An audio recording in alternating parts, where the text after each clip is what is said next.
안녕하세요. 저는 중앙국민운동의 발표를 맡게 된 홍준호입니다. 일단은 들어가기 앞서 동학에 대해서 대충 알아보고 가야겠는데요.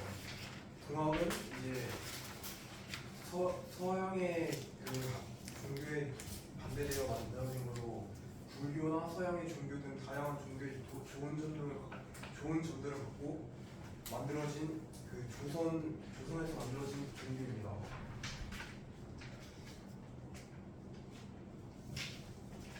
일단 목차는 개념 키워드, 역사적 배경, 1차 중앙국민운동의 전개, 1차 중앙국민운동의 결말, 2차 중앙국민운동의 전개와 결말, 중앙국민운동의 의미화입니다.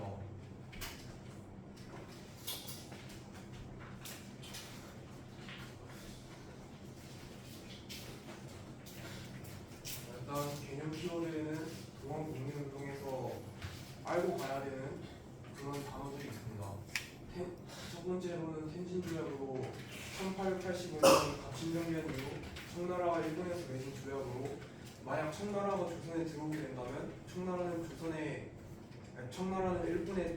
일본에게 조선으로 들어간다는 걸 알려야 되고 일본이 조선으로 들어오게 된다면 일본도 청나라에게 알려야 되는 그런 조약입니다.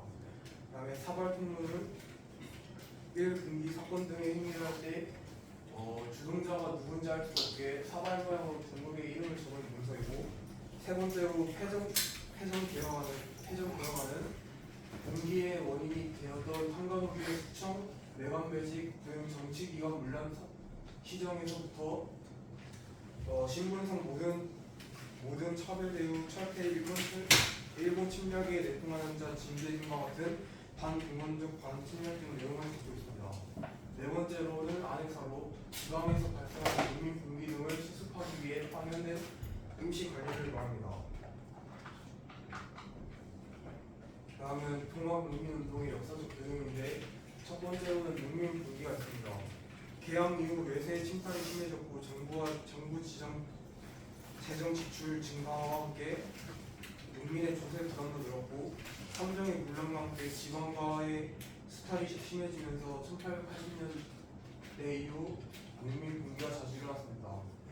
그 다음은 교조신원운동으로 동학을 창시한 최재우가 정부의 탄압으로 처형되고 이대 최시용이 교단 조직을 발달시켰지만 이에 따라 정부도 더욱 탄압했고, 이에 일대 교주 최재우의 죽음에 억울함을 풀기 위해서 교조신원운동을 전개하고 정부에게 억울함과 탄관우리의 수청을 호소하게 됩니다. 세 번째로는 고부 농민 분기로 농민층의 동요가 심해지고 있는 가운데 전라도에서 고부 군수 조능갑이 수탈을 일삼았습니다. 예를 들어서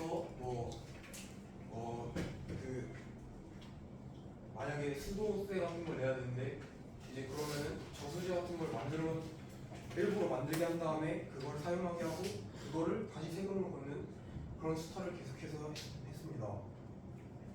이러한 수탈이 계속되는 가운데 전봉중 등은 사발통문을 이용해 세력을 모은 뒤 수탈의 상징 만석고를 헐어버립니다. 그리고 정부는 조병갑을 파면하고 새로운 군수 안핵사로 파견된 이용태가 농민의 요구를 들어준다고 했지만 농민에게 책임을 묻고 동학교들을 몰아쳐버렸습니다. 이에 따라 농민들은 다시 분노했습니다.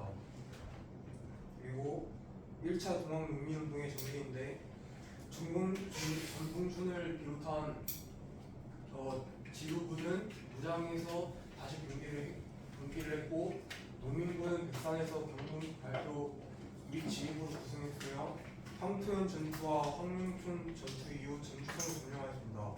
명성황후가 청나라에게 도움을 요청했고 일본이 탱진조약과 거주민 보호의 구실로 일본군까지 조선에 들어오게 됩니다.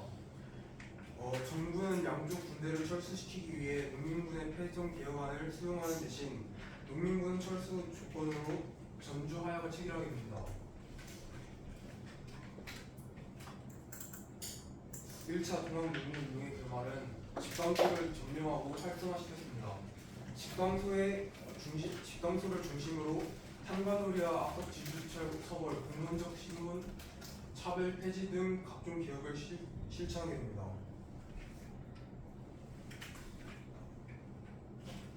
2차 동원국민운동의 전개는 이제 조선군이 청나라와 일본군에게 나가달라고 요구하지만 일본군은 여기서 나가지 않고 오히려 경복궁을 점령하는 행위를 하면서 이제 조선의 내정 감투까지 하게 됩니다.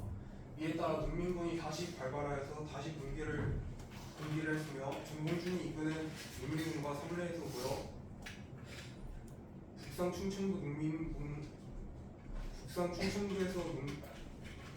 충청도 농민도 같이 분기하여 다 같이 몽탄에 집결하게 됩니다. 서울을 향하자 일본군과 광군으로 구성된 연합부대가 군주 금치에서 치열하게 싸우다가 패배하고 결국 정봉준이 순창에서 체포되면서 동원농민운동은 막을 내리게 됩니다.